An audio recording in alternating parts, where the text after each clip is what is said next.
Assalamualaikum warahmatullahi wabarakatuh. Nahdlatul Ulama ataupun disingkat NU itu merupakan organisasi keagamaan yang berada di Indonesia.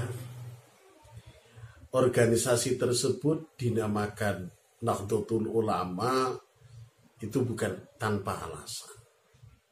Yang akhirnya kenapa organisasi tersebut tidak dinamakan Nahdlatul Muslimin, Nahdlatul Ummah, ataupun yang lainnya. Tapi dinamakan Nahdlatul Ulama. Yaitu dikarenakan apa? Karena organisasi ini adalah memang didirikan oleh para ulama. Wabil khusus adalah ulama-ulama pesantren.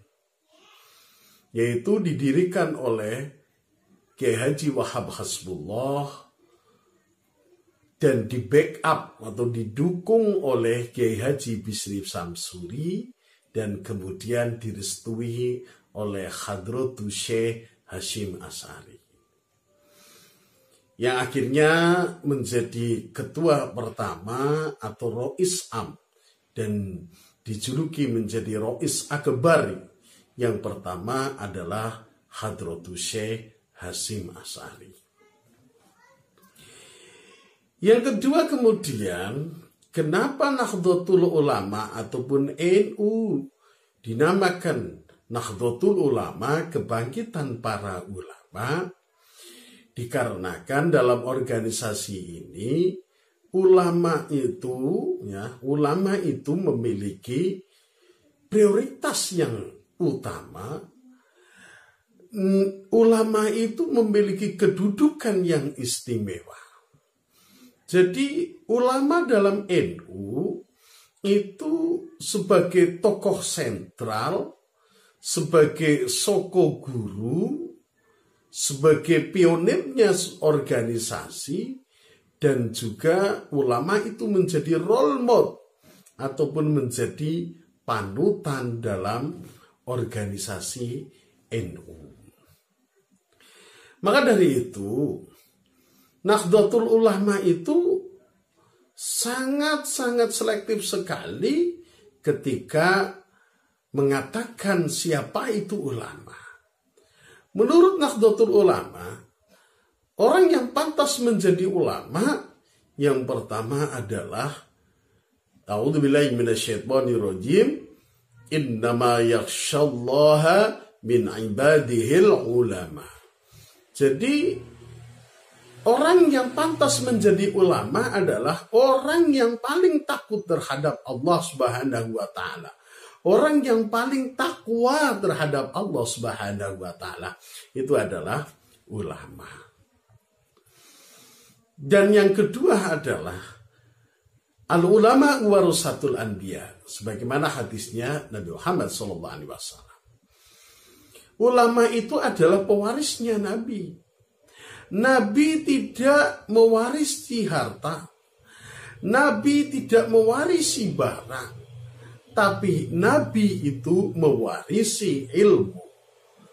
Sehingga siapa yang menjadi ulama itu adalah pasti orang yang alim alamah, orang yang memiliki pengetahuan luas tentang ilmu agama, memiliki wawasan yang luas tentang ilmu agama, serta mengamalkan daripada ilmunya tersebut.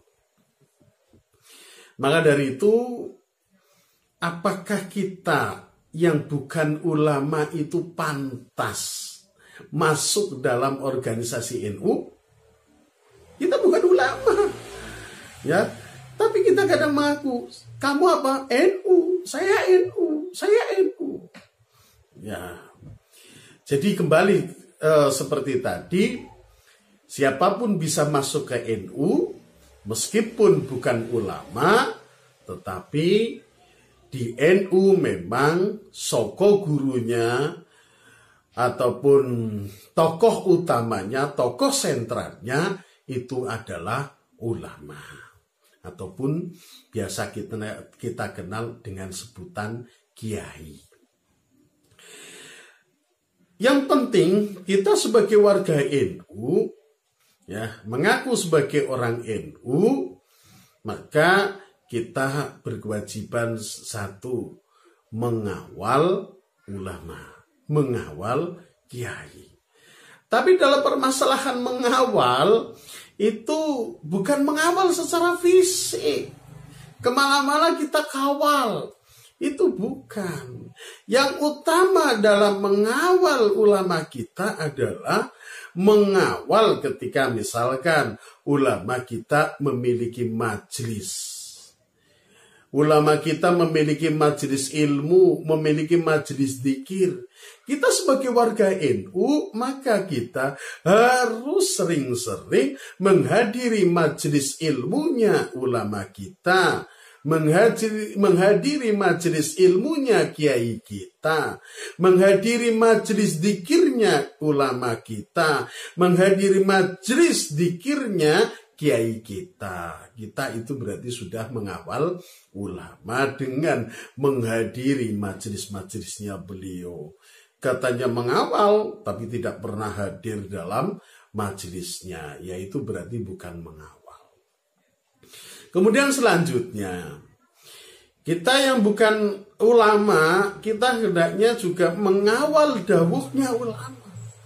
Andaikan ulama kita sudah dawuh A, sudah dawuh B, kita sebagai santrinya, ya kita harus mau mengawal, mengestokake dawuh, nderekake dawuh ulama kita, kiai kita.